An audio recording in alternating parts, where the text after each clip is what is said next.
The question that I have is how to study worldviews. I mean, it doesn't do too much good just to speculate. There needs to be some kind of a basis, but the human and cosmic thought gives very little information about them. Now, if you hook them up with the philosophy of freedom, you have a lot, but still there's a, how do you really go about it?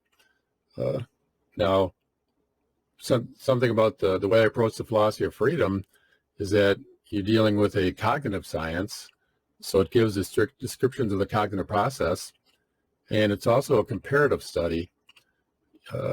Within each topic, there'll be two things that you can compare as you're going to move from one to the other, and then by comparing the two, you can kind of understand the two things, and then you can move from one to the other. Comparative study and comparative research is considered a science. And then you've got the cognitive science of the descriptions of the cognitive processes. So that's two things that you get by connecting it with the philosophy of freedom. For example, I'm going to run through the first 7 chapters comparing materialism and spiritism. In chapter 1 on action, I'm going to be comparing the crude impression of materialism with the spiritual activity of spiritism. So in chapter 1, under where the question is freedom, what is determining our action? 1.1 is freedom of indifferent choice, and the crude impression there is a physical law of cause and effect. There's always a reason for an action. The reason is the cause and the action is the effect. So that's just applying a physical law to trying to understand free will. So that's very crude. And the spiritual activity for spirit in the spiritism is 1.2, freedom of choice. Freedom of choice is spiritual right off, in the sense that that's you can't have morality without free choice. So that's kind of the basis of any kind of a spiritual morality, is that you have to have freedom of choice. But we want to look at the cognitive processes going on, and this one is in 1.1 we have the physical law of cause and effect, and in 1.2 we have the spiritual activity of a desire determining the choice. So this is kind of a lower. We're just dealing at the level of action, being motivated by an inner desire.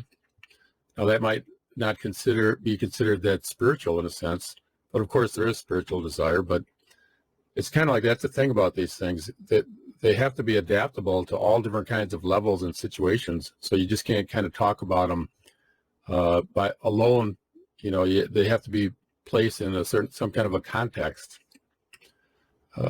Then chapter 2, we've got where it comes out and talks about the worldview of materialism and spiritualism. The crude impression is that the brain thinks, which is, that's a crude way of looking at knowledge. And then the spiritual activity, they go to a real extreme of the mind creating everything. So that's a good contrast.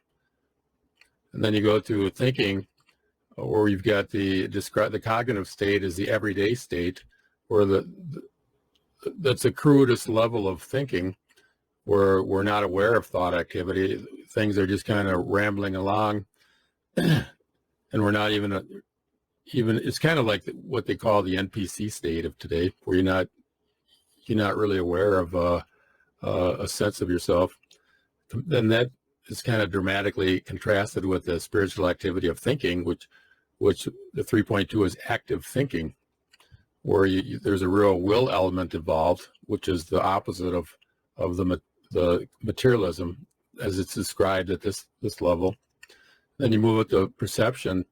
4.1 is to generalize phenomena, which is the crude impression of just describing what you observe with your senses, just sense perceptible observation alone, and sticking to that tightly.